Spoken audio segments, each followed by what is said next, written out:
Lawyers for Breonna Taylor's family have filed a lawsuit against the Louisville Police Department, claiming the department pushed misinformation and hid evidence of body cam footage. You'll recall Breonna Taylor was killed by police in a no-knock raid. Well, news of a lawsuit out of St. Louis has us drawing comparisons to Breonna Taylor's case. The family of Don Clark Sr. filed a lawsuit against the city of St. Louis, Missouri, and several city police officers. Clark's family says a SWAT team killed the 63-year-old Black Army veteran during a no-knock raid back in 2017. And the family says Clark was asleep in his bed when officers stormed in, shooting him 9 times, killing him. The police department has responded, saying their officers were shot at and they found heroin and 2 shotguns on the premises. Well, joining me tonight from St. Louis, Don Clark Sr.'s son, Don Clark Jr., along with family attorney Gerald Christmas. We should note, before we get started, that we did reach out to the St. Louis Police Department and the mayor's office. Both declined to comment on pending litigation. Don, I'd like to start with you and offer my condolences to you and your family. Your father was killed in 2017, but I imagine the lawsuit brings back the trauma again. How are you all doing? We holding up as suspect. Under these circumstances, we just maintaining communication with each other, just being there for each other in these tragic times. I'm glad that you have people you can lean on in this moment. And before we get into these legal issues, let's hear about your dad's legacy. He was the patriarch of the family. He was well respected in the community, particularly you mentioned on the street where he lived. So tell us a bit about him and what we should remember. He was a good guy. He always was happy. If he could help you, he would. He was always,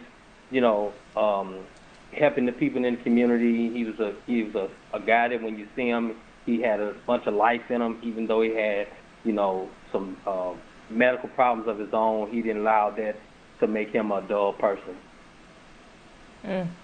Well, Don, your dad was 63 years old. He had diabetes, poor eyesight, yes, poor hearing, and he walked with a cane. So what's your response to the police department's allegation that your dad was a threat and they were forced to return fire? We don't believe any of that. It's kind of hard to speak on where they getting they story from, but that's legal burns. But I don't believe any of the things that they said, because from my eyesight there was nothing that they said that was true that I've seen.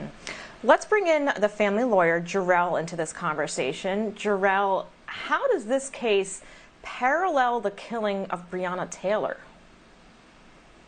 I think it parallels with Breonna Taylor, because in both cases we have 2 innocent people who were in their bedroom sound asleep when they were killed. We know that Don was a law-abiding person. We know that it's clear that the St. Louis Police Department did not do their due diligence in investigating this situation. Anybody that knows Don, anybody that lived in the neighborhood would know that he was not operating any type of drug house, and that his house would not have been one that you would request a no-knock search warrant for.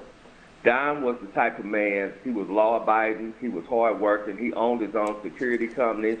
As you mentioned earlier, he had significant health issues.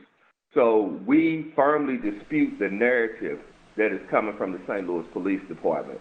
He had a home health care worker who was in his house on a regular basis that never saw any illegal drugs in his house, never saw a gun, and no one ever knew of him ever being involved in any type of illegal drug activity. Jarrell, then how easy is it for police to get a no-knock warrant, and why did they get one in this case? Well, that's the problem, and that's one of the issues that we want to have addressed with the lawsuit that we filed, because there should be more judicial scrutiny over these no-knock search warrants. Typically in St. Louis City, the judges in the circuit just routinely sign these no-knock search warrants without getting good information from the police officers that are requesting it.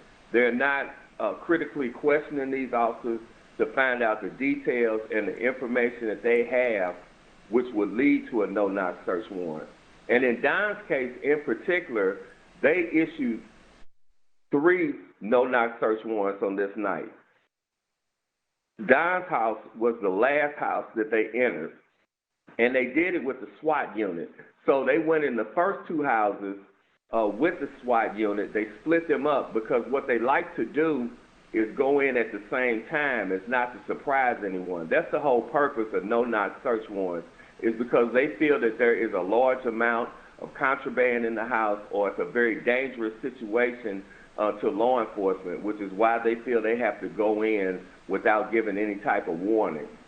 So they split the SWAT team up. It was 17 of them. They split them up in 2 and went in the first 2 houses, and then all 17 of them reassembled and went into Don's house. And they rammed Don's door open, then they threw a flash device in the house, which makes a large explosion and a large splash of light to disorient you. And the thing is that it's terrible that a 63-year-old man, yes.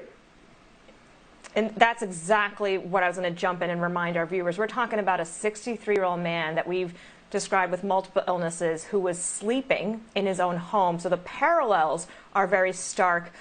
You and their team have filed a civil lawsuit. You're hoping for body cam footage. So we'll make sure to stay in touch to see what accountability there will be for Don Clark Sr.'s death. Thank you both, Jarrell Christmas, Don Clark Jr., for joining us tonight on Making the Case with Yo D. We'll be right back, folks. Thank you.